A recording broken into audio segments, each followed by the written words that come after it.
No, ahí están. Son tres. Bueno, buenos días. Esta sala del Tribunal de Impugnación, integrada por el doctor Fernández Billing, la doctora Florencia Martínez y yo, Richard Fincheri, se constituye para escuchar los argumentos de impugnaciones presentadas en este legajo 140.002, Costich Daniel, Roa Moreno, Ezequiel, Jara, Axel, Héctor, Javier, sobre robo doblemente agravado, calificado por el uso de arma de fuego y por lesiones graves. Señor Axel, Héctor, Javier, Jara, usted. Sí. Bien. Usted está defendido por la doctora Del Bianco, es así. Sí. Señor Daniel Costich. Sí. Y el doctor Palmieri es su defensor. Y por último, el señor Roa Moreno está defendido por el doctor Ricardo Méndez. Y en representación del Ministerio Público Fiscal, el doctor Brady Obey. Bueno, acá se nos dice que las defensas han impugnado la decisión de un tribunal de revisión, una decisión tomada el día 20 de enero del 2020, que resolvió revocar parcialmente la decisión del juez Mauricio Zavala, acortando, dice, el plazo de prisión preventiva a un mes, venciendo ello el día 20 de febrero del 2020. Bueno, eso sería el objeto de la audiencia. No sé, doctor, si usted va a cuestionar la admisibilidad formal, ¿no? Bueno, entonces, no sé el orden que van a seguir, pero le doy la palabra a la defensa. Les recuerdo la reglamentación, el tiempo de 25 minutos para argumentar. Así que, bueno, le damos la palabra entonces, doctora Del Bianco. Sí, buen día.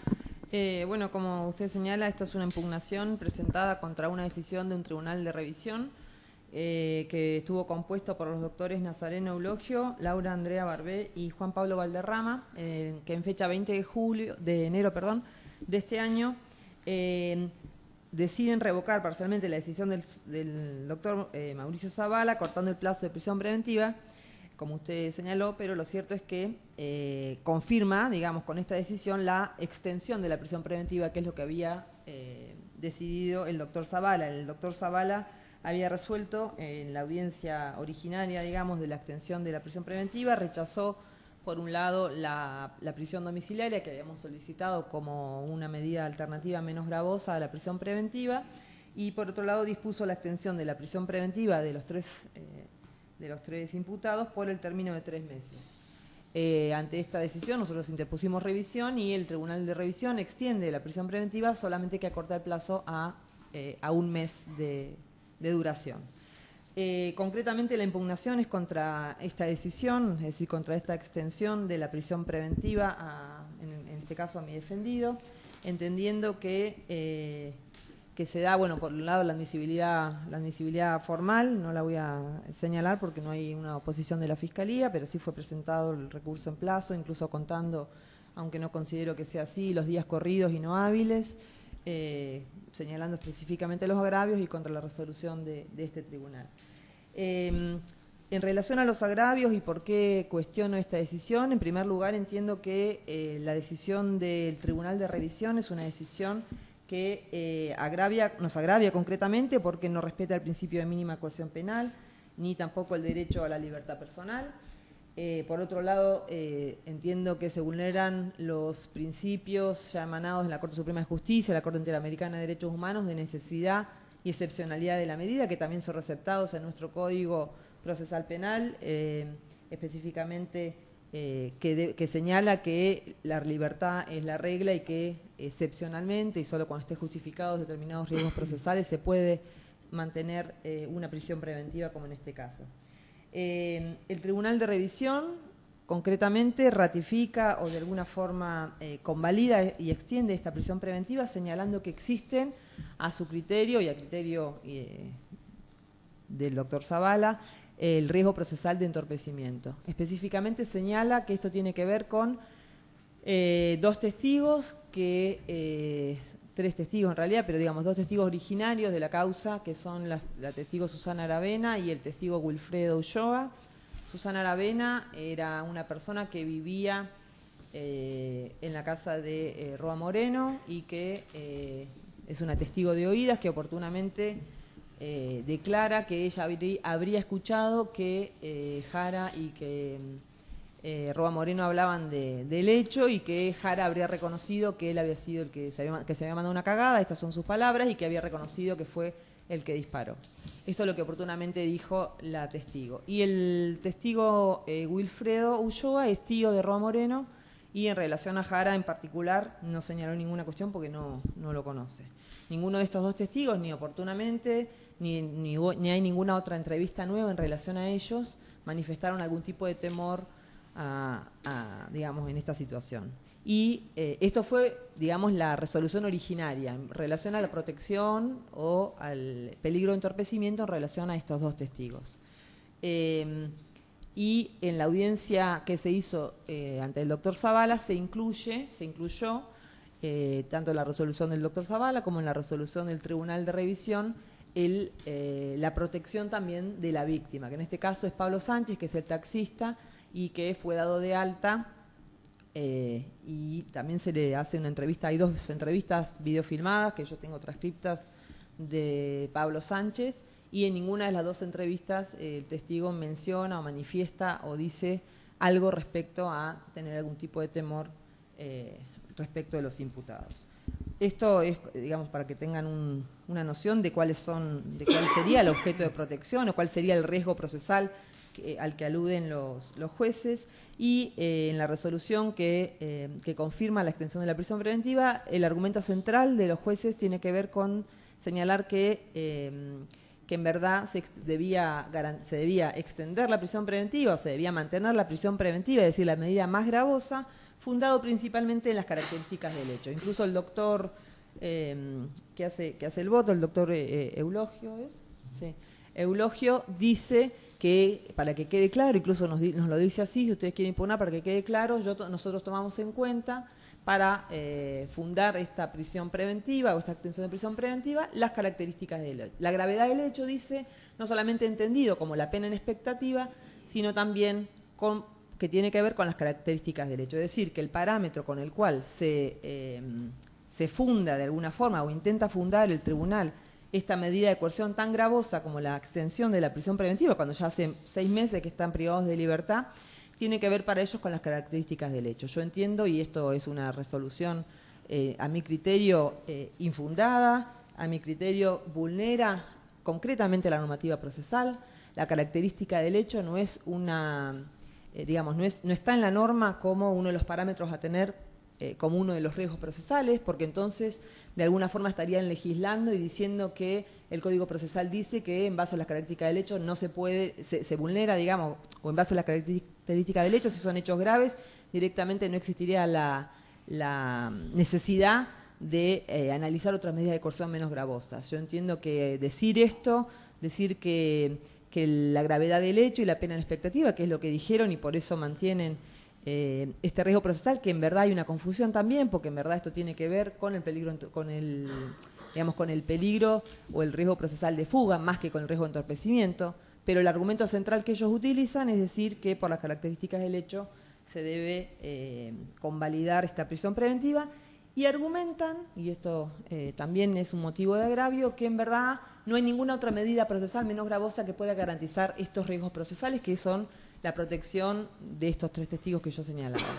O sea, nosotros ofrecimos, bueno, yo en el caso concreto de Jara ofrecí como una medida alternativa la prisión domiciliaria, y el argumento con el que me responde el tribunal es decir esta cuestión tan general como que no hay una medida menos gravosa que pueda garantizar los riesgos procesales, pero sin decirme por qué. O sea, sin decir por qué o fundar más que esta cuestión general, que en sí mismo entiendo que no dice nada y por eso no funda y resulta arbitraria este argumento, ¿por qué no una prisión domiciliaria en el caso de Jara, que que es un chico que no tiene antecedentes penales, que tiene un domicilio, que es tiene la mamá que estaría dispuesta a recibirlo? Incluso yo ofrecí que la madre sea la tutora de esta medida alternativa menos gravosa y más respetuosa de la libertad personal.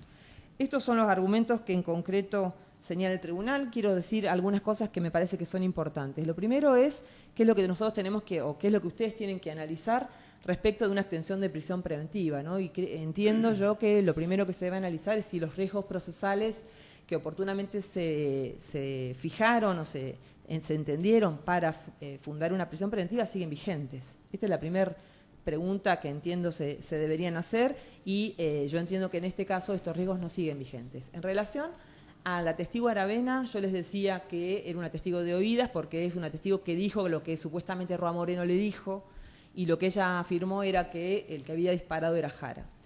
En este transcurso de 6 meses, luego de la primera audiencia de formulación de cargos, donde se imputa el hecho y concretamente se le imputa a Jara haber disparado, en el mes a fines de octubre, principio de noviembre, se hace una audiencia de reformulación de cargos en la cual la Fiscalía modifica la descripción del hecho y nos dice que en verdad en esa descripción del hecho quien habría disparado no era Jara, que es mi defendido, sino que es Roa Moreno. Es decir, que el testigo, esta testigo que tanto se quiere proteger en un sentido como mínimo, dice algo totalmente contradictorio con la teoría del caso de la Fiscalía.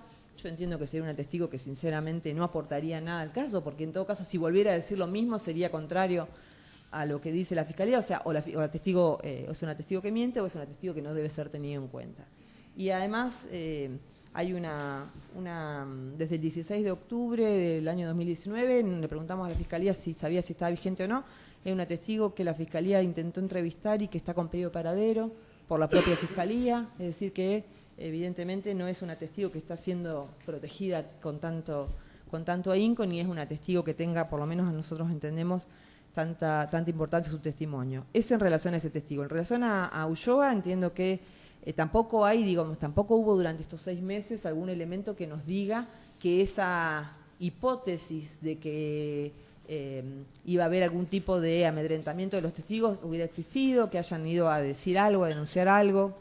No ha sucedido tampoco y yo señalaba que específicamente el testigo Ulloa no tiene ningún vínculo con Jara, ni lo conoce, ni habló de Jara, ni señala Jara, ni nada. Y este último riesgo que de alguna forma se introduce en esta etapa, ¿no?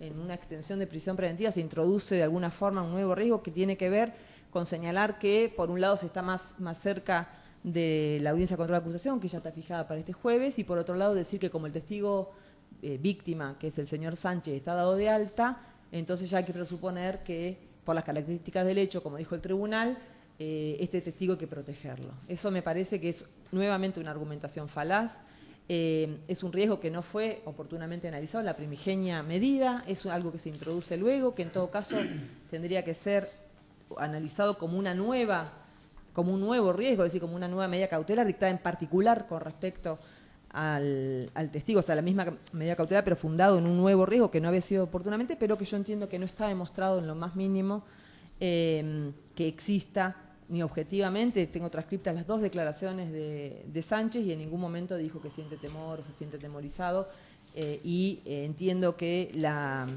decisión de incluir este riesgo tiene que ver más con una cuestión general de decir es una causa grave y entonces tenemos que proteger a la víctima.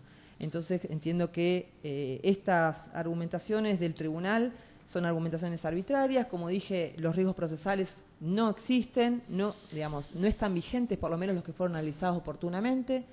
En relación a este nuevo riesgo entiendo que tampoco existe y que en concreto no está fundado por el tribunal la oposición o la negativa a una medida alternativa a esta prisión preventiva tan gravosa como es la prisión domiciliaria. No se nos dio fundamento, esto es arbitrario de por qué no.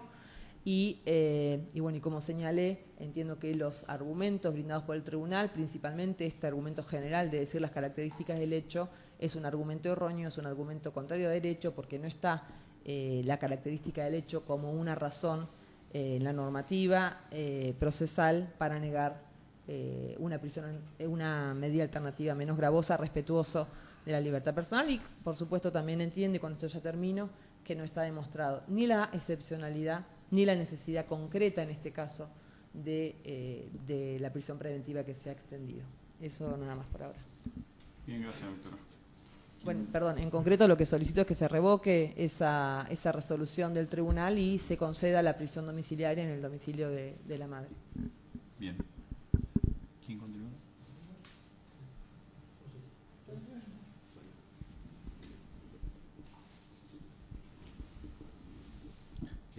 Señores jueces, primero un comentario que surgió en una conversación acá con los otros defensores sobre alguna intervención anterior que ustedes tuvieron en relación a la confirmación de la prisión preventiva.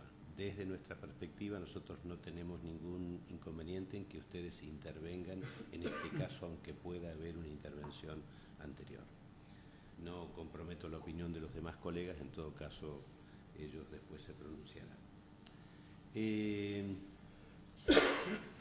Parte de nuestra argumentación es coincidente con lo que dijo la colega, o sea, nos agravian los mismos aspectos, pero vamos a tratar de por ahí darle énfasis a alguna mirada particular que nosotros podemos dar.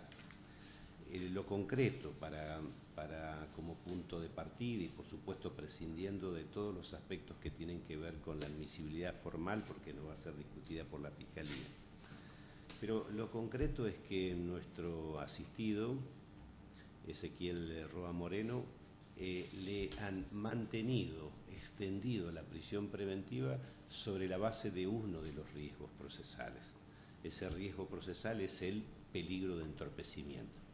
A pesar de que en la primera decisión hay algunas frases que pueden ser confusas, lo cierto es que el propio Tribunal Revisor en este sentido decanta adecuadamente que el núcleo del fundamento de la extensión no tiene que ver con el peligro de fuga. Digo esto porque cuando repasemos los argumentos específicos vamos a ver que nuevamente la confusión aparece, y esto ya lo aludió incluso la colega recientemente.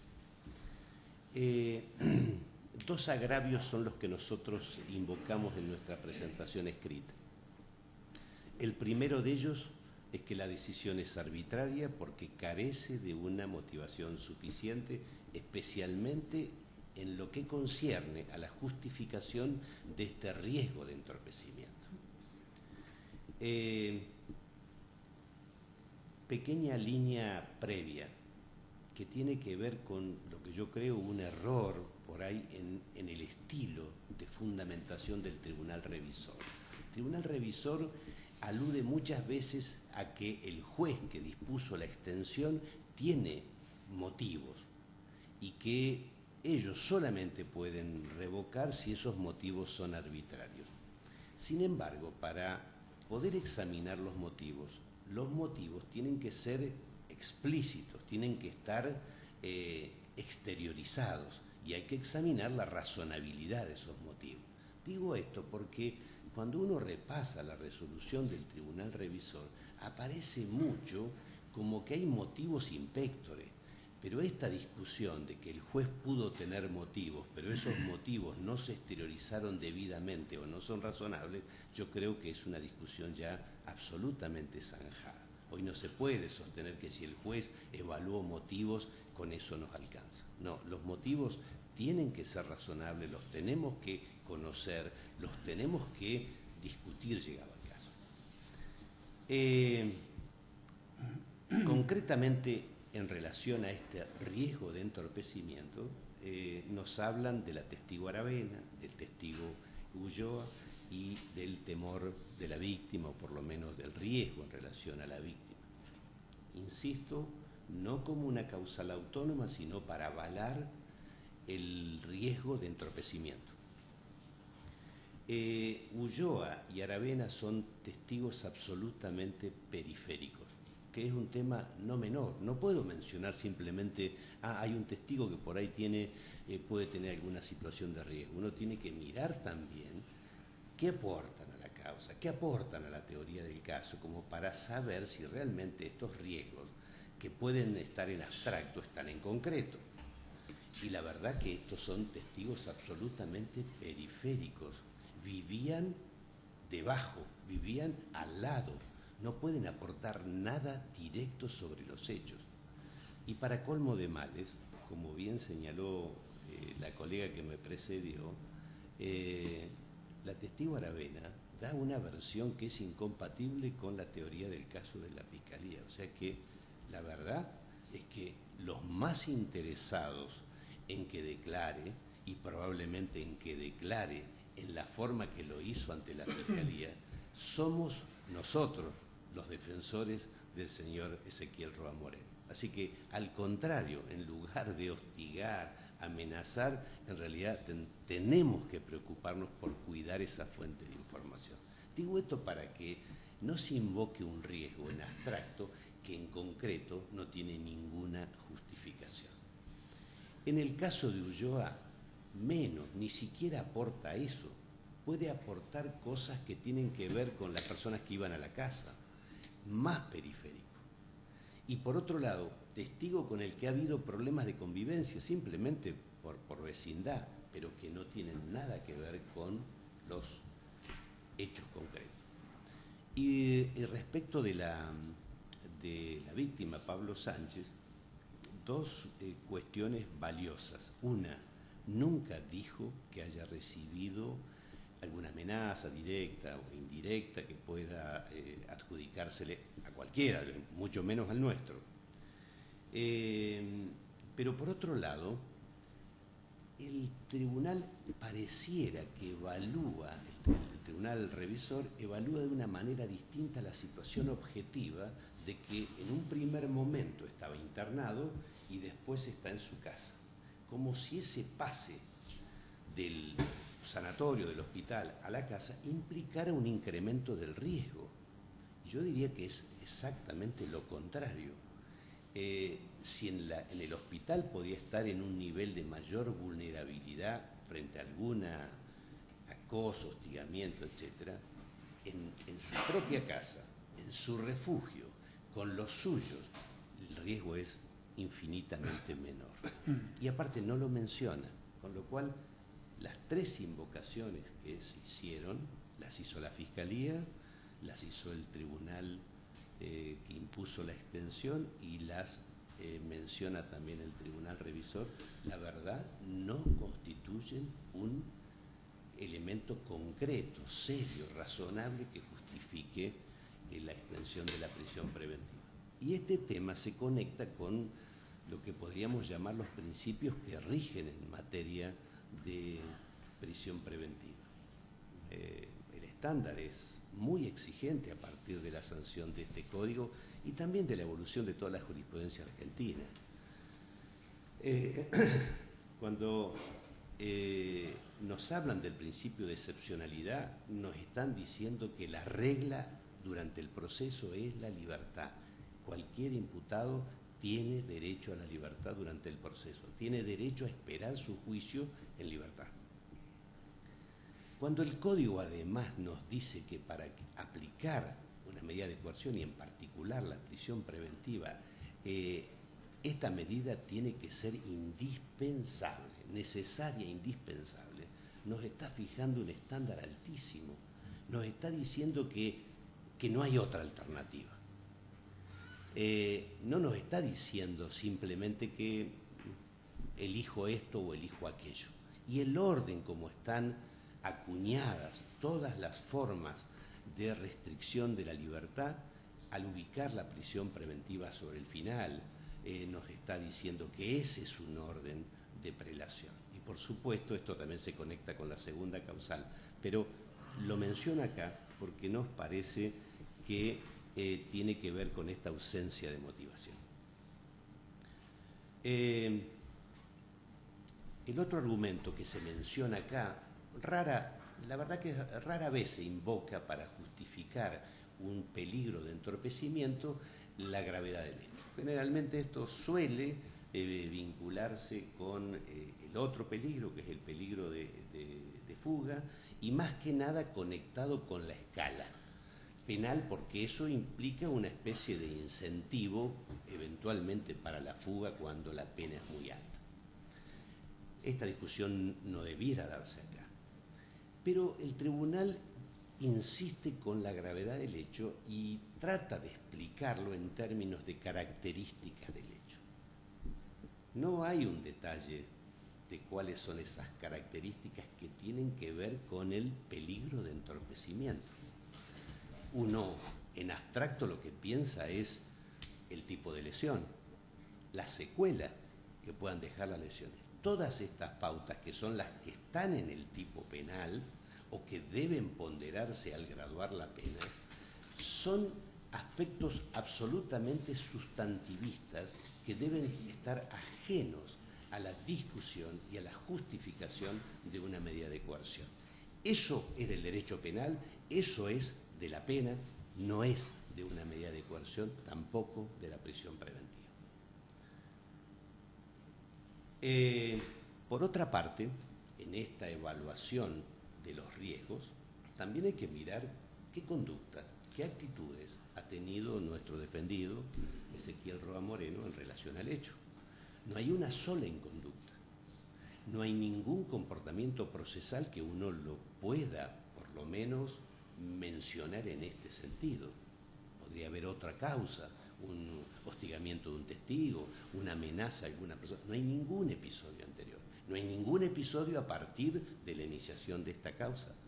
Esto no es un dato menor. Es decir, por un lado hay una debilidad estructural muy seria en materia de riesgo y por otro lado no se pondera la ausencia de riesgo que deriva de la conducta procesal del imputado. El segundo motivo de agravio tiene que ver con la falta de justificación del rechazo de la alternativa, que también en este caso fue la prisión domiciliaria. Insistimos, el principio es la excepcionalidad de la prisión preventiva. En este conjunto de alternativas hay unas mucho menos gravosas, como es la presentación domiciliaria, la no concurrencia a algún lugar. Pero incluso la defensa eligió la que seguía, postuló la que seguía en gravedad, en afectación, que implica prisión, pero dentro de su casa y con una prohibición de salir de ese domicilio, con la medida de seguridad que se pueda considerar razonable. Puede ser solo la palabra o incluso con algún dispositivo electrónico. Esto sería una cuestión en todo caso instrumental que quedaría para el juez, digamos, de garantía, si el tribunal accede a esta petición. Evaluar el domicilio, ver los riesgos que pueda tener y en todo caso acompañar el dispositivo de seguridad adicional si es que se plantea. Pero lo que no puede hacer un juez frente a un planteo concreto de esto es decir, considero que no hay ninguna otra medida alternativa que neutralice los riesgos, porque esto es una afirmación dogmática, esto es la mejor manera de dictar una resolución arbitraria, conforme lo ha dicho la Corte Suprema en innumerables procedimientos. Esto es no dar motivos y esto es violar por lo menos el sistema previsto para las medidas de coerción.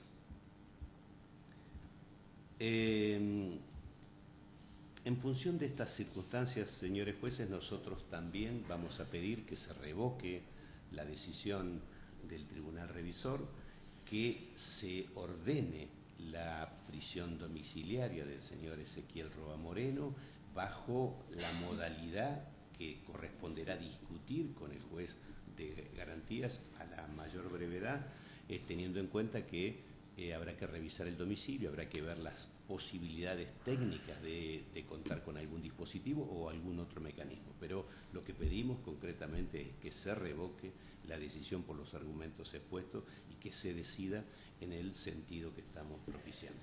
Esta es la petición de la defensa. Muy bien. Doctor Palmieri. Sí. Muy buen día a todos otra vez. Bueno, por supuesto que los argumentos que la doctora Del Bianco y el doctor Mendaña han puesto a la consideración de ustedes son obviamente los argumentos con los cuales y los agravios y los fundamentos de esos agravios se corresponden prácticamente en todo respecto de lo que tenemos para plantear nosotros y que anticipamos en la presentación escrita, ¿no? La primera cuestión a la que hizo referencia el doctor Mendaña, que me parece que es la que corresponde, de nuestra parte tampoco, mencionarles a ustedes que al menos en el caso de la doctora Martini y en el caso del doctor Sbilin, habiendo ya intervenido en audiencias anteriores de impugnación, concretamente creo que fue la del 16 de agosto, participaron los dos, y en otra posterior del 13 de noviembre, donde participó el doctor Sbilin, a pesar de esa participación que ustedes han tenido en audiencias anteriores, entendemos que al día de hoy existen nuevos elementos a considerar, en parte mencionados por los colegas y que voy a tratar de puntualizar a continuación, que nos permiten pensar que no van a actuar ustedes, la opinión que han tenido en aquellas decisiones no va de ningún modo a interferir en la decisión justa que estamos reclamando de ustedes en esta audiencia. Aclarada esa cuestión, me interesa también mencionarles a ustedes que en este caso ha habido innumerable cantidad de audiencias. Nosotros en realidad nuestra intervención ha comenzado el 24 de septiembre de este año. El riesgo que prácticamente estuvo en vigencia, a excepción de una sola ocasión donde intervino la jueza Sauli, fue siempre el riesgo de entorpecimiento, ¿no? Así quedó establecido a lo largo de esta cantidad de audiencias que se han hecho. Y el riesgo de entorpecimiento focalizado, como ya les indicaron los colegas, en estos dos testigos que se acaban de mencionar, ¿no? La señorita Aravena y el señor Ulloa. Estas dos personas tendrían relación, según se nos informa, con el señor Roa Moreno en particular. Uno sería un tío político del señor Ulloa, del señor Roa Moreno, y la otra parece ser, la señorita, parece ser alguna relación de amistad o de otro tipo con el señor Roa Moreno. Y se agrega en la audiencia donde discutimos con el doctor Zavala la prórroga o la extensión de la medida cautelar, el riesgo de entorpecimiento de protección hacia la víctima, por lo que ya se acaba de mencionar, por lo que los colegas acaban de mencionar. Dejó de estar internado en el hospital regional, ahora se encuentra en su domicilio en recuperación con lesiones a criterio de la Fiscalía gravísimas, habiendo dado dos entrevistas, bien indicaba la doctora Bianco, una en el ámbito del hospital y otra ya encontrándose en su domicilio, en ninguna de las cuales el testigo Sánchez da cuenta, ni cuando estaba internado en el hospital, ni cuando recuperó la posibilidad de volver a su domicilio. En ninguna de esas dos ocasiones esta persona hace referencia a haber sido de algún modo intimidado, sentir temor por la necesidad de su declaración o sentir la necesidad de ser preservado de algún modo para la instancia eventual del juicio. Frente al parámetro y al estándar que todos conocemos, es obvio que los indicadores que deben dar cuenta de potenciales riesgos que justifiquen la extensión deben ser indicadores objetivos, ¿no? Mencionaba el Tribunal de Revisión en parte de su fundamentación que los jueces nos dicen no somos partidarios, o utilizaron una palabra así, de imponer prisiones preventivas por razones subjetivas. No es que no sean partidarios, está prohibido expresamente. La interpretación constitucional genuina de las medidas cautelares es que debe haber indicadores objetivos, no que solo porque el juez entienda que eventualmente existe un peligro potencial, esta razón sea más que suficiente para desatender el derecho a permanecer en libertad, que es el que todos nosotros tenemos y que nuestra Constitución protege.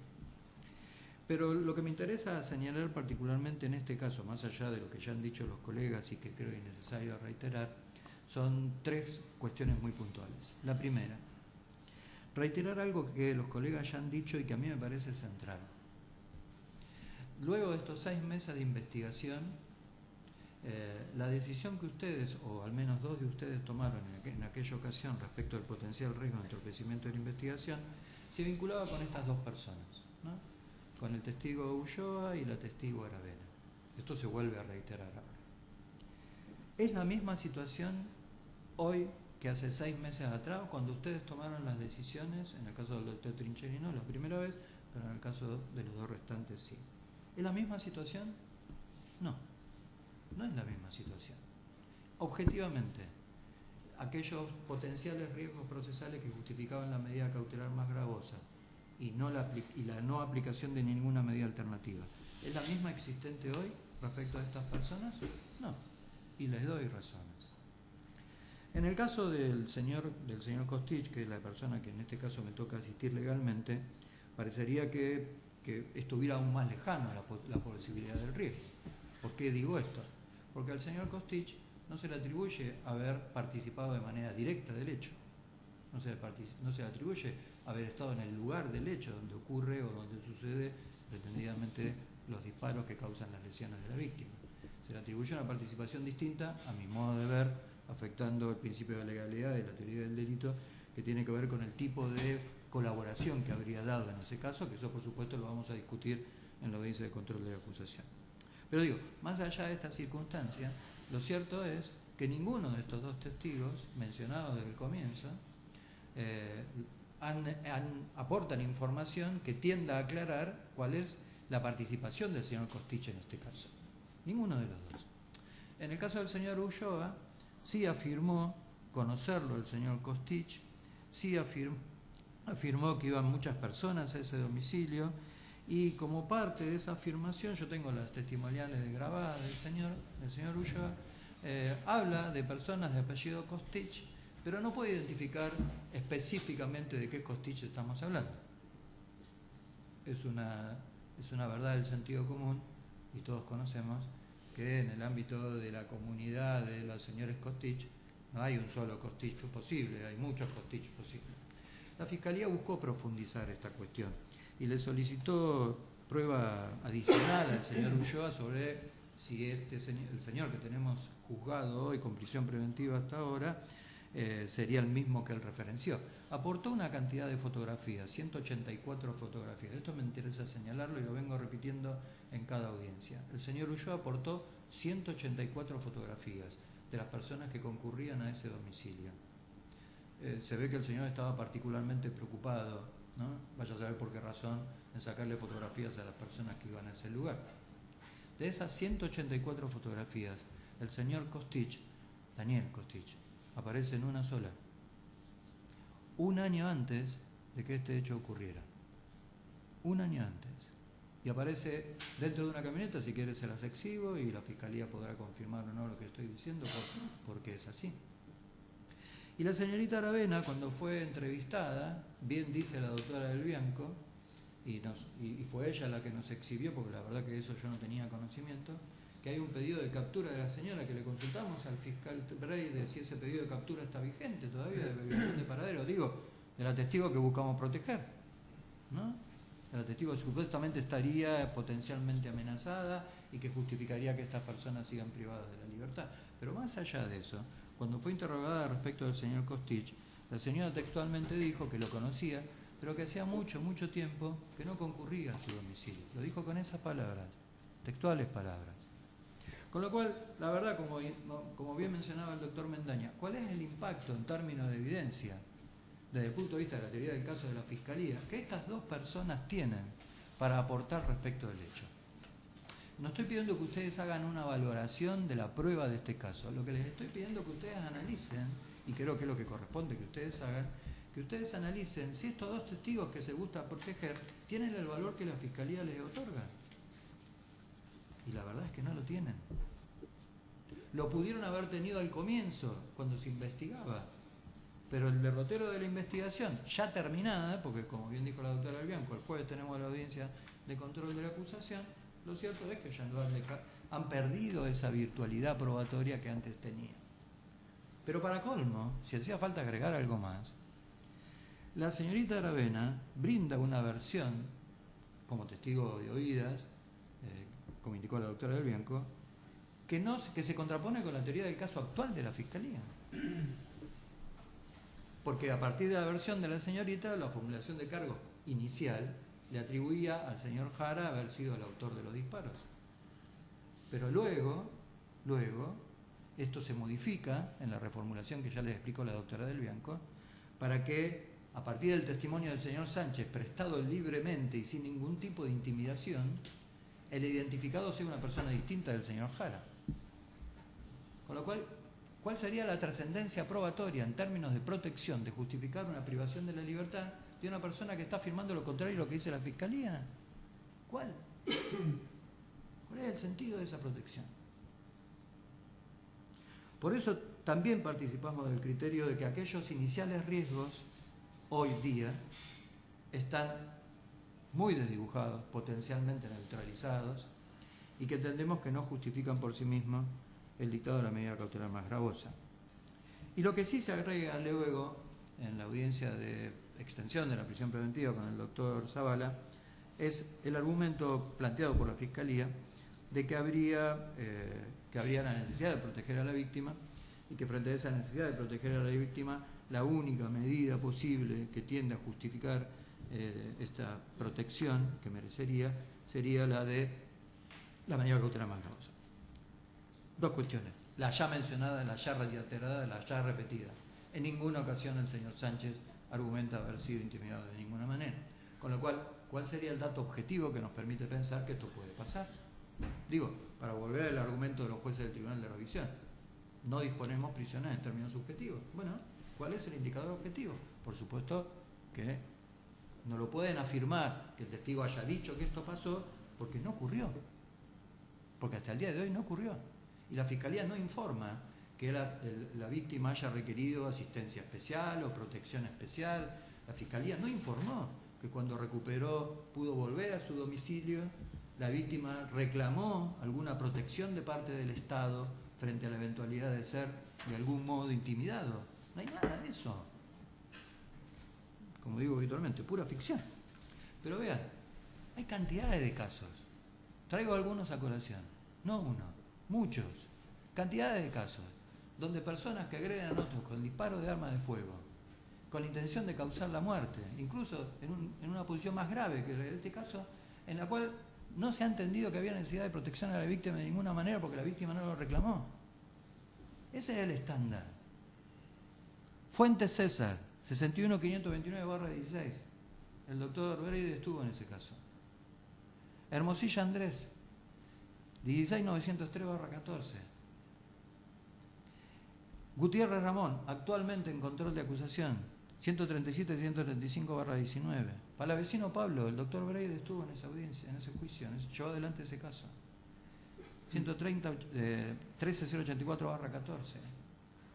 Troncoso Luis, es cierto, el doctor Breide también estuvo, un caso donde ocurrió un homicidio, pero no se habló de protección de testigos, a pesar de que había testigos que habían observado el hecho, había testigos directos en ese caso, porque los testigos no lo dijeron. Y ese fue el estándar. Como los testigos no lo afirman, yo no lo puedo presumir. Y ese fue un caso en el cual se llevó a juicio sin ninguna dificultad. 27.571/14. Navarrete Gustavo, un caso anterior, viejo. 299/14. Un señor que dispara contra otra persona a escasa distancia. Como no había ninguna identificación de un dato objetivo, el señor llegó en libertad. No chocaron los planetas. No hubo ningún testigo amedrentado. No hubo ningún testigo intimidado. Ninguno. Se realizó el juicio con normalidad. El señor fue condenado y está privado de la libertad. Y finalmente el más reciente, el caso Wokra. En el caso Wokra, que creo que algunos de ustedes han intervenido, 137.186 del año pasado, en este caso también se disparó en contra de una persona, se habla de una coacción agravada por la utilización de armas de fuego, amenazas, una caterva de delitos, han hecho una ensalada de potenciales figuras penables aplicables a ese caso.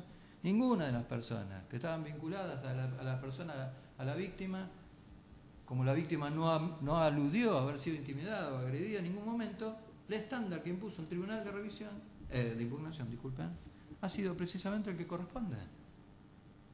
Deben adoptarse medidas alternativas y no aplicar las medidas más gravosas. ¿Qué explicación encuentro, al menos esta es mi opinión, para que hayamos llegado a esta audiencia, para que en el conjunto de indicadores objetivos nos encontremos discutiendo aún la no privación de la libertad, al menos según unidad de atención de los señores que están aquí presentes? El tipo de caso del que se trata, la trascendencia mediática del caso. Esa es la única explicación que encuentro. Porque en cualquiera de los otros que le acabo de mencionar, datos que no han tenido esa repercusión mediática, no vamos a mencionar la repercusión mediática de este caso, lo que le ha provocado en términos costos políticos, la actitud de los compañeros del señor Sánchez respecto a cuando ocurre el hecho, lo cierto es que en términos absolutamente constitucionales, hoy la privación de la libertad ha perdido todo sentido. Y como bien decía el doctor Mendaña, lo que el Tribunal de Revisión tampoco analiza, es lo que sí le propusimos, que es el comportamiento del señor Costich en este caso. El señor Costich en este caso, creo que ustedes lo han escuchado, pero no está de más volverlo a decir, fue detenido aproximadamente 5 días después de ocurrido el hecho, detenido en su domicilio. Cuando el personal policial llegó a su domicilio, fue esposado y trasladado en un móvil policial a una comisaría. El señor Costich, en la primera audiencia a la que fue convocado, pidió declarar espontáneamente, lo dijo ante un juez de garantía, y explicó lo que había ocurrido. Explicó que le dio información al personal policial, explicó quiénes eran las personas que habían estado con él ese día, explicó dónde vivían esas personas. Según él me explica, lo llevaron hasta la vivienda donde estas personas vivían. Todo esto, por supuesto, después discutiremos la legalidad de todas esas declaraciones, de esa información, ¿no? No es el momento de hacerlo. Pero quiero decir, ¿cuál fue el comportamiento del señor Costich desde el momento en que quedó detenido? Colaborar. ¿Cuál fue el comportamiento del señor Costich cuando concurrió a la primera audiencia a la cual fue convocado? Declarar espontáneamente lo que conocía. Colaborar. ¿Cuál es la razón? Que no sea subjetiva y que se responda con indicadores objetivos para pensar que el señor, de acuerdo a la medida que les estamos pidiendo, porque también insisto sobre algo que el doctor Mendaña ya mencionó, estaríamos en condiciones de que ustedes entiendan que no existe riesgo actual alguno. Pero como preferimos hacer un análisis más razonable del tipo de caso de que se trata y de la trascendencia de este caso, le estamos ofreciendo a ustedes una medida cautelar de altísimo compromiso en la libertad individual de las personas. Le estamos ofreciendo a ustedes que en lugar de estar presos en una unidad de detención, con todo lo que eso significa y todos conocemos, estén detenidos provisoriamente en su domicilio con las mismas condiciones. La verdad que no alcanzo a entender cuál es la razón por la cual, cumpliendo una medida privativa de la libertad en un lugar distinto de una unidad de detención, estos riesgos podrían de algún modo no neutralizarse, más allá de la obligación que Neuquén tiene, y nuestro país también, de aplicar por las reglas de Tokio y las reglas de Beijing las medidas alternativas en cuanto no sean necesarias y en el menor tiempo posible. A mí me parece, señores jueces, que hay razones más que suficientes para considerar que esta decisión que ha tomado el Tribunal de Revisión, convalidando la extensión de la prórroga de la prisión preventiva del señor, de todas las personas, pero particularmente del señor Costich, resulta arbitraria. Cuenta con una fundamentación aparente, desconoce el estándar constitucional aplicable a las medidas cautelares y esto es una razón más que suficiente para que sea revocado. Último argumento y termino con esto. Me parece a mí que, como posiblemente ustedes lo vayan a evaluar, me parece a mí que la circunstancia de que el Tribunal de Revisión haya impuesto un plazo muy breve en esta medida, porque la revocó, ¿no? La revocó al plazo de un mes, no es una razón para no atender a los argumentos, a los agravios y a los fundamentos por los cuales nosotros reclamamos que se revoque la decisión. Probablemente si se venciera ese mes, en mi opinión es francamente imposible agotar en el plazo que el Tribunal de Revisión puso con el resto de la diligencia que hay que cumplir para llegar a juicio en este caso, pero eso es mi opinión. Digo, que sea un plazo breve no significa que esté justificada la medida. Lo que creo que ustedes deben analizar, porque no estamos discutiendo el plazo, no estamos discutiendo el principio de proporcionalidad, lo que estamos discutiendo es si se acredita el principio de excepcionalidad y de subsidiariedad de la prisión preventiva. Y en nuestra opinión, esos principios, por las razones que les acabo de brindar, no se encuentran acreditados. Por esta razón es que solicitamos, en conjunto con el resto de los colegas, se revoque la decisión del Tribunal de Revisión, se reenvíe el legajo de manera inmediata ante un juez de garantías para que podamos rediscutir con un juez de garantías las alternativas, las condiciones y las circunstancias en las cuales la medida cautelar menos gravosa que la prisión domiciliaria o arresto domiciliario, el señor Costich debe cumplir hasta el juicio oral y público. Nada más, gracias. Bueno, gracias, doctor. ¿La Fiscalía? Sí, buenos días. Bueno, en relación a admisibilidad formal ya he adelantado que no tengo oposición. En cuanto a la participación de algunos de los dos jueces del Tribunal de Impugnación que han señalado el doctor Mendaña y el doctor Palmieri, lo veo innecesario, o se lo menciona para recusarlo o no se dice, sino porque de este lado no puedo dejar de ver algún tipo de condicionamiento a la decisión posterior del tribunal solamente con ese señalamiento. Yo celebro que sean los mismos jueces porque volvemos a concentrarnos en el objeto de las audiencias. Y esto es, ya con tanto tiempo de reforma procesal, es importante hacer hincapié en cuáles son los objetos de las audiencias. Los objetos de las audiencias que se piden y los objetos de las audiencias en las cuales se impugnan esas decisiones en función de lo que se pide en esa audiencia en concreto. En esta audiencia en concreto, lo que se pidió ante un juez de garantía es una prórroga de la prisión preventiva, que el Colegio de Jueces revisó a instancias del recurso de las defensas, que el Colegio de Jueces confirmó esa prórroga, pero redujo el plazo. Se habían pedido 2 meses, un Colegio de Jueces integrado por jueces del interior, quizás por eso redujo, porque el interior tiene una dinámica distinta a Neuquén Capital en cuanto a materia de plazos y cantidad de trabajo, de 2 meses a 1 mes.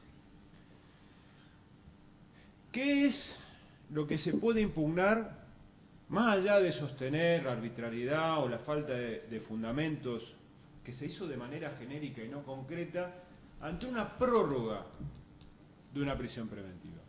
Lo primero, la razonabilidad de esa prórroga. ¿Es razonable que el juez extienda esa medida cautelar? De eso no se discutió nada en esta audiencia. Es más, el único que habló de eso fue el doctor Palmieri al final, pero no lo usó en el sentido que lo propongo, sino lo usó diciendo, bueno, que hayan reducido de 2 meses a 1 mes y que sea tan poquito, no implica que no lo podamos discutir. En ese sentido lo usó. Pero no habló de si era razonable extender esa prisión preventiva o los motivos que llevaron a extender esa prisión preventiva. Ninguno de los 3 habló de ese tema. Esa es la primera cuestión en la que se pueden agraviar en una prórroga de prisión preventiva. Y la segunda es la vigencia de los riesgos procesales. Y acá me voy a detener. ¿Por qué? Porque la defensa nos invita a evaluar nuevamente los riesgos procesales, pero como si nunca se hubieran planteado. Nos invitan a hablar otra vez de Aravena y Ulloa. Nos invitan a creer que Aravena es una testigo de oídas. Lo dijeron los 3 defensores, que no es una testigo de oídas Aravena. Lamentablemente es la 10ª vez que voy a decir esto, porque 10 veces el doctor Palmieri no habló esta vez, por suerte, de la revisión periódica de la medida cautelar. 10 veces se revisó esta medida cautelar en 6 meses. 10 veces. Por eso yo celebro que sea el mismo tribunal de impugnación, porque si no, no sé, iríamos por los jueces número 50 ya a esta altura, de revisión de medida cautelar en el mismo caso. La señora Aravena, que vivía con el señor Roa Moreno en una relación de amistad o especial, como habló el doctor Palmieri, tenía su habitación. 3 días después del hecho llega a esa vivienda y no es que Roa Moreno le cuenta y se transforma en un testigo de oídas porque le cuenta lo que pasó. Le cuenta lo que pasó porque en su habitación encuentra una persona que no había visto nunca, que era Jara. Y eso la transforma en testigo presencial, no en testigo de oído. Después Roa Moreno le explicará por qué Jara estaba durmiendo en su habitación. La señora Aravena cuenta también quién era Costich y qué relación tenía con Roa Moreno. A lo mismo que hace Ulloa, que es el tío, además de Roa Moreno, quien tenía problemas, como dice vecindad, por las juntas que tenía y se tomaba el trabajo, ya por tantos inconvenientes, de tomar fotografías y fotografía a Costich como una de las personas que también iba al lugar. Eso ya está discutido 10 veces. A ver, ¿y qué nos propone los 3? Porque voy a tratar de ser muy breve. En cuanto a que eso no es vigente. Bueno, el doctor Mendaña hace un esfuerzo que la verdad que es extraordinario. Nos invita a pensar que en su casa está más seguro que en el hospital Castro Rendón. Yo no sé cuántas veces fue el doctor Mendaña al Castro Rendón a entrevistarse a alguien. Tienen que pasar por la guardia de entrada del policía de abajo. Tienen que subir el ascensor y tienen que pasar por la guardia del sector donde está internada la persona recién para poder entrevistarse, y además tiene 2 policías en planta baja y 2 policías en ese piso. No es fácil entrevistarse con una persona en el lugar. Por lo menos yo fui 5 veces nada más que a verlo a Pablo Sánchez. En la casa no vive en la Zagala, señor Pablo Sánchez, no vive en el Rincón Club de Campo y no tiene seguridad privada. Tiene una puerta de chapa que también fui 2 veces al domicilio y le han robado la casa 2 veces. La segunda falacia es sostener lo siguiente: mis clientes no hicieron nada en este plazo. Pero no hicieron nada porque tiene una medida que neutraliza ese riesgo. Si no, no estaríamos discutiendo una medida de prisión preventiva acá. Eso es falaz. O sea, es plantear, miren, la prisión preventiva debe ser revocada porque mis clientes no hicieron nada. Pero la prisión preventiva no está de regalo acá, está justamente porque está neutralizando este riesgo. La segunda falacia: mis clientes no le hicieron, ya con el nuevo argumento que se incorpora dentro del entorpecimiento, que es Pablo Sánchez, ¿no? En este sentido que vengo diciendo, que está en su domicilio y está más en riesgo en su vivienda que en el hospital. Mis clientes no le hicieron nada a Pablo Sánchez, no lo amenazaron. Pablo Sánchez no puede caminar más. Pablo Sánchez tiene un tiro, quedó paralítico y no está discutido el supuesto material. Nadie está discutiendo el hecho de que le hayan disparado. Estaremos discutiendo autoría relativamente en algunos casos. En otros ni siquiera estamos discutiendo la autoría, como en el caso de Kostich. Estamos discutiendo la interpretación que el doctor Palmieri tiene de la participación primaria o secundaria, lo aclaró él acá, no la participación de Kostich en el evento. No estamos discutiendo la participación de Roa Moreno y Jara. O sea, el supuesto material es muy fuerte en este caso, con la evidencia probatoria que vamos a discutir en 2 días. O sea, eso no puede ser dejado de lado y no es ficticio y no es ciencia ficción como plantea la defensa. Es real, es concreto, son datos objetivos, como dice el doctor o como solicitó el doctor Palmieri. No es... ¿Por qué traigo esto? Porque se ha criticado las características o la gravedad del hecho como un argumento que no se puede dar. Estamos todos de acuerdo, desde la Fiscalía, los jueces con toda su jurisprudencia y todos los defensores, como lo vienen sosteniendo en distintas salas de audiencias o en sus cátedras en las universidades, los que dan clase, que no se puede fundar más una prisión preventiva en la pena combinada en abstracto y la gravedad del hecho como algo aislado. No se puede hacer más, está prohibido, no son riesgos procesales. Pero el Código Procesal de Neuquén no sacó los riesgos procesales de la galera. Viene de una tradición de jurisprudencia de la Corte Interamericana, viene de fallos de la Corte, de fallo Chaván y demás, donde habla de qué se debe valorar en los distintos riesgos procesales. Y entre ellos, y la doctora Martini lo ha sostenido en varios fallos en el Tribunal de Impugnación, también está la gravedad del hecho, pero no como algo aislado, sino como algo integrador o algo integrado para valorar dentro de los distintos riesgos. Si el único riesgo o el único elemento dentro de un riesgo a valorar fuera la gravedad del hecho, estaríamos todos de acuerdo que está mal, pero no es el único, es algo nuevo que se valora en las circunstancias personales de Pablo Sánchez, que es la víctima del caso, que está en una situación distinta al comienzo. Y hablando del comienzo, ¿qué nos invita a hacer el doctor Palmieri en su alocución final? Nos dice, bueno, el riesgo no es el mismo. No es el mismo en la etapa de investigación que en la etapa del juicio. Todos los libros, todos los antecedentes, toda la casuística, y aclaro una cosa, Troncoso y Fuentes estaban en prisión preventiva por riesgo de fuga, no entorpecimiento. O sea, traer esos 2 casos acá donde yo fui fiscal, estuvieron en prisión preventiva por riesgo de fuga, no por entorpecimiento, era otra discusión. Más allá de que en los procesos de ambos han estado en prisión preventiva, han estado en libertad, incluso en el caso de la UOCRA, que no intervení, pero empezaron en prisión preventiva también, discutiéndose otros riesgos. Aclarado este tipo de cosas, nos invita a pensar que los riesgos disminuyen con su cercanía al juicio, sobre todo el entorpecimiento, ¿no? Que lo que tratamos de cautelar es la incolumnidad de la declaración de testigo en la etapa de juicio. Pero el doctor Palmieri nos invita a hacer una interpretación a la inversa. Miren, cuanto más lejos estemos del juicio, menos riesgo hay. Cuando la lógica indica que cuanto más cerca estemos del juicio, que es donde va a declarar el testigo, hay más riesgo.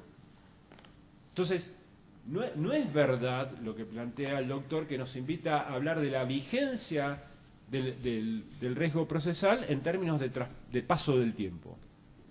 No es lógico tampoco. O sea, cuanto más próximo está el juicio, más riesgo hay sobre la afectación a la declaración de los testigos. La etapa de investigación no cierra nada, salvo que se haga un anticipo jurisdiccional de prueba, pero no es el caso. No es este caso. Vuelvo a repetir. No es el momento para ver alternativas a la prisión preventiva. ¿Por qué? Porque ya se hizo. Se hizo el 13 de julio. Se hizo, el 23 de julio del 2019. Se hizo el 29 de julio del 2019. Se hizo el 1 de agosto del 2019. Se hizo el 2 de agosto del 2019. Se hizo el 16 de agosto del 2019. Se hizo el 1 de noviembre del 2019. Se hizo el 13 del 11 del 2019. Se hizo el 16 de enero. Se hizo el 20 de enero y se hace hoy. No es el momento para discutir cuál es la medida alternativa a la prisión preventiva, porque ya fue discutido eso, ya fue confirmado por los distintos colegios de jueces y fue confirmado por el Tribunal de Impugnación no una vez, 2 veces, con distintas integraciones. Por eso vuelvo al inicio de mi contestación a las defensas. Es importante volver al objeto de las audiencias. Esta es una prórroga de prisión preventiva discutida en base a riesgos procesales ya admitidos, ya confirmados por distintas instancias. Lo único que se discute acá es si hay motivación suficiente por parte del juez de garantías y del colegio de jueces, que confirma sobre el fondo, revoca sobre el plazo, en la razonabilidad del plazo y los motivos que llevan a extender ese plazo. No se discutió en esta audiencia. Y si ese riesgo procesal está vigente o no. Ese riesgo procesal está vigente a la fecha y se ha aumentado un nuevo riesgo, donde lo único que se discutió en esta audiencia al menos es 2 cosas. Si en el hospital está más seguro que en su casa. Número 2, si el hospital está más seguro que en su casa. Y número 2, si la gravedad del hecho o las características del hecho se pueden valorar o no. Y entiendo que eso no resta ningún tipo de vigencia al riesgo procesal, más allá de que los defensores estén en desacuerdo con la valoración de la gravedad del hecho. Por ese motivo entiendo de que la prórroga de la prisión preventiva, en los términos y por los fundamentos que lo dictó el doctor Zavala, por la confirmación del Colegio de Jueces de Interior, incluso con la reducción del plazo a 1 mes de prisión preventiva, debe ser confirmada, porque ninguna de las defensas ha llegado a demostrar que los riesgos procesales no están vigentes, más allá de su disconformidad histórica con ese riesgo procesal, y segundo, porque no es razonable ese plazo de 1 mes de prisión preventiva. Por esos motivos voy a pedir que se rechace el planteo de la defensa y se confirme la decisión del juez de garantías y el colegio de jueces. Nada más. Bien, doctor. Doctora Del Bianco, ¿quiere expresar algo? Cositas nada más. Primero señalar que me parece que el doctor Breide lo que hace es discrepar con nuestros argumentos, pero que no demuestra por qué la resolución del Tribunal de Revisión es una resolución fundada, es una resolución que no es arbitraria, es una resolución que no es inconstitucional en el sentido de no entender la prisión preventiva como la última medida y la medida más gravosa. En relación a lo que señala de la testigo Aravena, dice el doctor Breide, es una testigo presencial, casi como si nosotros dijéramos, no sé, una cosa que no es cierta. El hecho ocurrió el 13 de julio del año 2019, entre las 3 y las 4 a.m., en la calle Pampa y Guiñazú, y la señora Aravena es una testigo que relata lo que el señor Roa Moreno le dijo en la calle de Crestía 1200, 5 días después. Es decir, que el testigo presencial no es una testigo presencial, es una testigo de oídas de lo que supuestamente uno de los imputados habría dicho, incluso en violación a su derecho a una autoincriminación, etcétera, etcétera. Es decir, que no es una testigo presencial en absoluto. Y otra cosa que sí me parece importante señalar es que esta resolución, o sea, el doctor dice, se decidió 10 veces. En relación a mi defendido que Jara se discutió en la formulación de cargo, nos opusimos a la prisión preventiva, pedimos la revisión, fuimos a impugnación y se confirmó. Eso fue todo el trayecto que se hizo hasta esta prórroga o esta extensión de la prisión preventiva solicitada por la Fiscalía.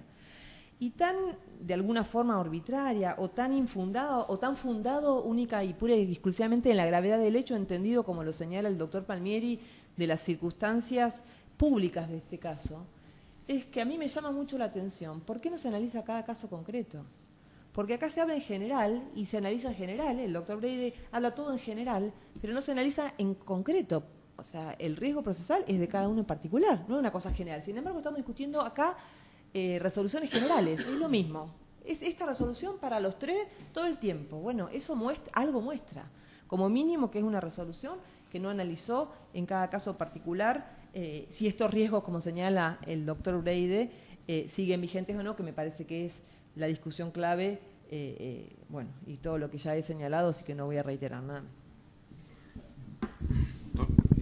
Sí, también trataré de ser igualmente breve. La primera referencia tiene que ver con este cuestionamiento que hizo la Fiscalía acerca de que nosotros consideramos que no tenemos ninguna razón para pedir el apartamiento de ustedes.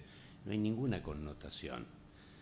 Como creo que tampoco hay ninguna connotación con la expresión, la infeliz expresión que utiliza la Fiscalía de decir que celebra que estos sean los jueces.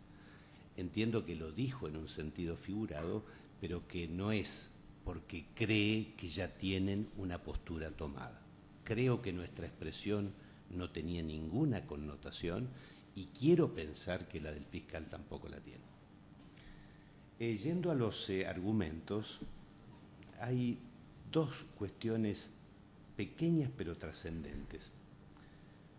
El motivo está fundado en el tema del entorpecimiento de la investigación. Ninguno de nosotros quiso aferrarse de una manera rígida a que la investigación está concluida, aunque podríamos haberlo hecho.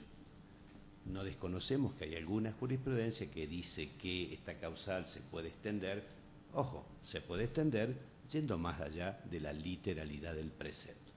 Pero lo cierto, quizás lo más importante, es que esta causal tiene una gran importancia en el primer momento de la investigación, donde realmente los investigadores están asumiendo un montón de hipótesis y donde hay que darle algunos mecanismos como para que puedan llevar adelante una investigación eficaz.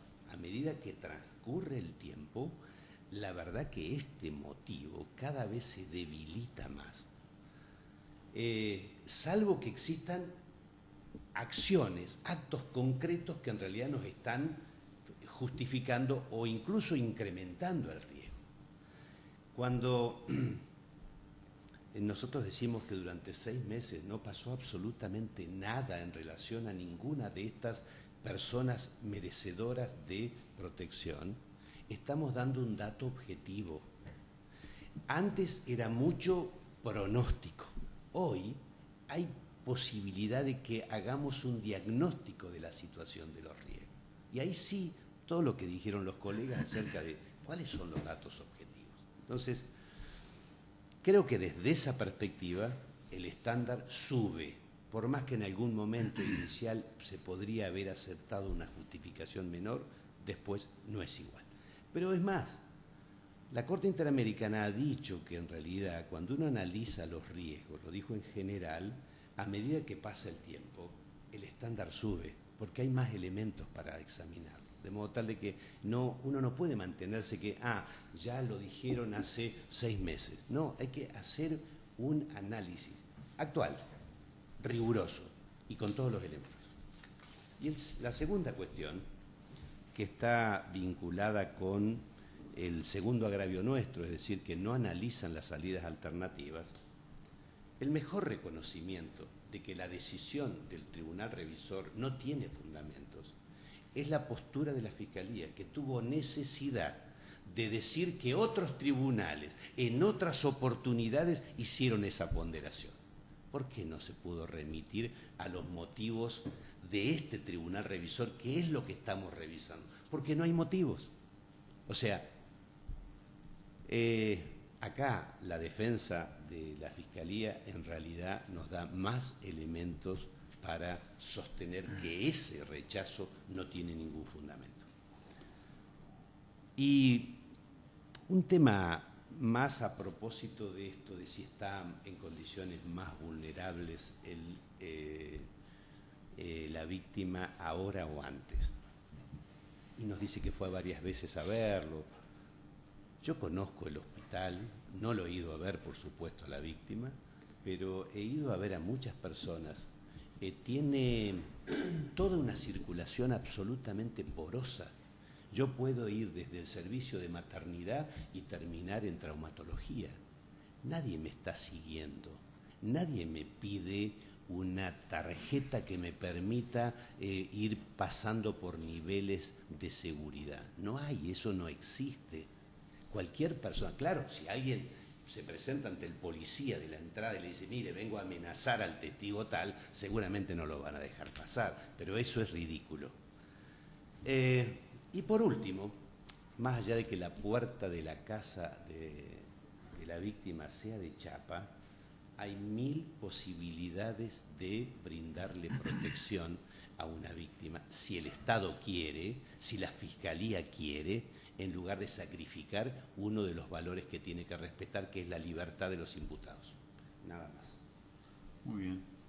Doctora... el doctor Palmieri. Dos cositas porque ya se ha dicho mucho. Sí me interesa destacar algo que el doctor Mendaña anticipó. La obligación del control y de revisión periódica en las prisiones preventivas es un argumento que debemos mantener de manera persistente con este golpe de efecto que el doctor Breide busca en ustedes, de que esto ya fue discutido y decidido 10 veces. Serán 100, porque lo que está en juego, algún día lo vamos a entender, creo, lo que está en juego es el valor de la libertad. Y aunque haya que discutirlo 100 veces, lo discutiremos 100 veces, cada vez que las condiciones cambian. Y yo lo que creo que las condiciones actuales, como les dije, e intenté explicarlas, no son las mismas de antes. Quiero tomar también el argumento del doctor Mendaña en el sentido de que la Fiscalía, esta muletilla que se utiliza habitualmente en las impugnaciones, no han alcanzado a desvirtuar las razones por las cuales, miren, o cada vez hablo, no me explico peor, o creo haber sido lo suficientemente crítico de la resolución del Tribunal de Revisión. Pero hay un detalle. A muchas de mis afirmaciones la Fiscalía no las contradijo. La Fiscalía no contradijo los antecedentes que puse a la consideración de ustedes del testigo Ulloa en cuanto solo aportó una sola de 184 fotos del señor Costich. No contradijo lo que la señorita Aravena dijo respecto de que al señor Costich hacía mucho tiempo que no lo veía. No contradijo el comportamiento del señor Costich. No contradijo ni refutó las razones por las cuales, por lo menos desde nuestra opinión, en el caso del señor Costich, porque creo que le asiste razón también a lo planteado por la doctora Del Bianco, que es como que ponemos un plafón para los 3 casos iguales y a los 3 le aplicamos la misma medida o le aplicamos una medida distinta. La verdad que yo creo, finalmente, que es altamente recomendable que empecemos a pensar, lo dije en la primera audiencia, en el caso de Hermosilla, que tuvo el doctor Breide también, de este sistema. Empecemos a pensar un proceso penal sin prisión preventiva. No pasa nada. No se alteran las reglas del juego democrático por eso. Todo lo contrario, se refuerzan las reglas del juego democrático. La experiencia de Neuquén después de 6 años nos ha reafirmado en la idea de que esto es posible. En este caso, sigue siendo mi opinión, la doctora Del Bianco algo dijo sobre esto, es que la connotación mediática del caso ha forzado la interpretación de la ley. ¿Y por qué digo esto? Porque, como bien lo señaló el doctor Mendaña, la ley habla de entorpecimiento de la investigación. Y vean, si nos vamos a poner en puridad de verdad en los antecedentes de acuerdo que están vinculados al entorpecimiento de la investigación, todos bien sabemos que el juicio oral no es una etapa de investigación. Digo, hasta en ese detalle, ¿no? Casi de naturaleza dogmática, procesal, podríamos discutirlo, que no lo hacemos. Le estamos proponiendo a ustedes una medida alternativa muy rigurosa de cumplimiento de estas personas y que satisface a nuestro modo de ver las mismas expectativas de la Fiscalía en este caso. Nada. Muy bien. Doctora Martini. Doctor Esbili. No, gracias. Bueno, señor Jara, el tribunal ha escuchado los argumentos vertidos por su defensor y bueno, también igual el resto de los imputados, y vamos a pasar a deliberar y le pregunto si quiere decir algo, es facultad suya. Señor Costich. Señor Moreno. Nada. Bueno, pasamos a deliberar y... 20 minutos, media hora, damos la resolución.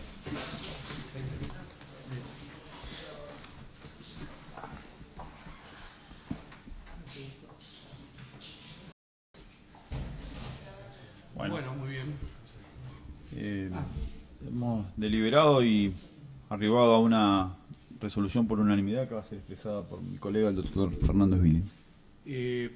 Bueno, el primer tema que debe señalar el tribunal es la cuestión que es objeto de decisión por parte de este tribunal contra la decisión del Tribunal de Revisión que revocó parcialmente la decisión del juez de garantías respecto de los 3 meses de prórroga de la prisión preventiva.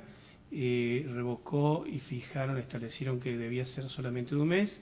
Contra esta decisión no hay impugnación por parte del Ministerio Público Fiscal, simplemente hay una impugnación por parte de la defensa, y el tema que nos toca decidir es si corresponde mantener esta prisión preventiva por 1 mes o, de lo contrario, de acuerdo a lo pedido por las 3 defensas, si corresponde la adopción de una medida de privación de libertad de menor entidad, como es la prisión domiciliaria.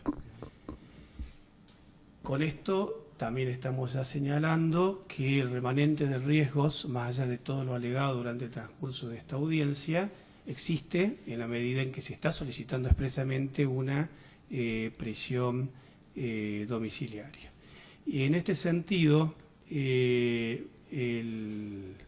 los defensores han dado correctamente algunos argumentos vinculados con las razones por las cuales no sería necesario mantener la prisión preventiva por espacio de 1 mes, en la medida en que existe una medida menos gravosa, bien digo, que podría perfectamente bien resguardar el único peligro que se encuentra en juego y que ha sido litigado, que es el peligro de entorpecimiento de las investigaciones. Debe quedar también debidamente claro que en ningún momento toca decidir a este tribunal, porque no es una cuestión planteada, la existencia de peligro de fuga o de riesgo de fuga, porque la prisión preventiva solamente se encuentra vinculado con el entorpecimiento.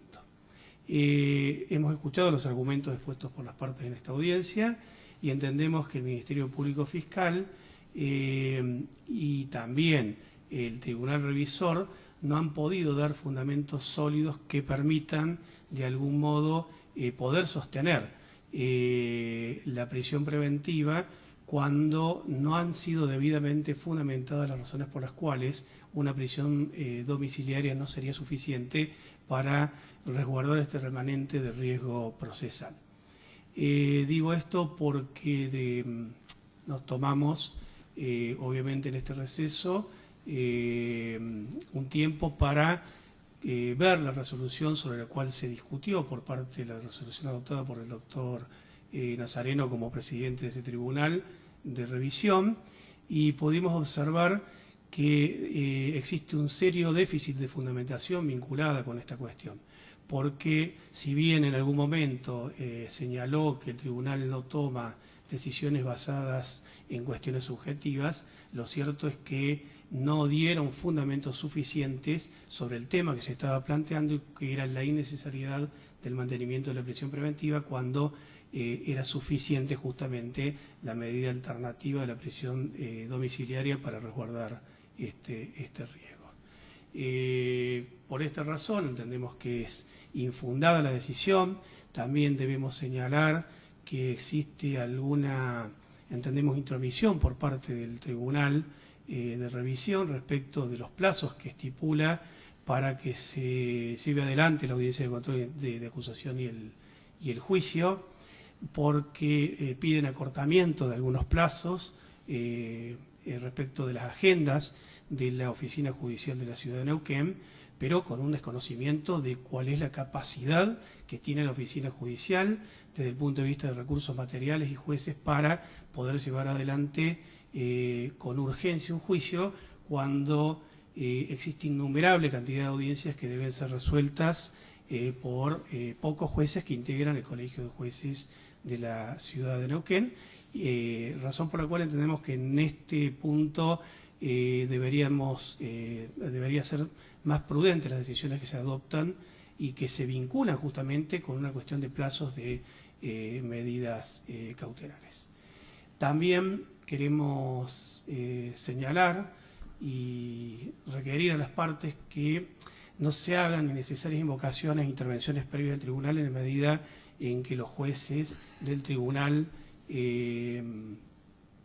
no vayan a ser recusados, que es lo que sucedió, porque esto necesariamente lleva a trazar o a realizar una serie de conjeturas completamente descontextualizadas de la cuestión que está siendo sometida a decisión del tribunal. Entonces es un juego dialéctico entre partes en la cual los jueces estamos mirando de qué están hablando y no entendemos la razón porque somos los jueces encargados de tomar la decisión. Bueno, por estas razones entonces entendemos que por falta de fundamentación corresponde revocar la decisión adoptada por el Tribunal de Revisión, disponer que en la medida en que se satisfagan los requisitos básicos vinculados con la prisión domiciliaria, y esto es fundamentalmente la constatación de los domicilios que aporten los imputados y con la posibilidad de constatación de que ese sea el lugar adecuado por parte del Ministerio Público Fiscal, más con la prohibición de acercamiento y de contacto por parte de los tres imputados, tanto con la persona que resultará víctima del hecho como con los testigos, cuyos nombres ustedes conocen perfectamente bien. Con estos resguardos entonces entendemos que corresponde revocar la decisión del Tribunal Revisor en cuanto dispuso la prórroga de la prisión preventiva por un mes, transformar esta prórroga en una prisión domiciliaria y no prisión preventiva, en la medida en que se cumplan con los requisitos que ya expliqué con anterioridad. No sé, doctores, si tienen algo que agregar. ¿No?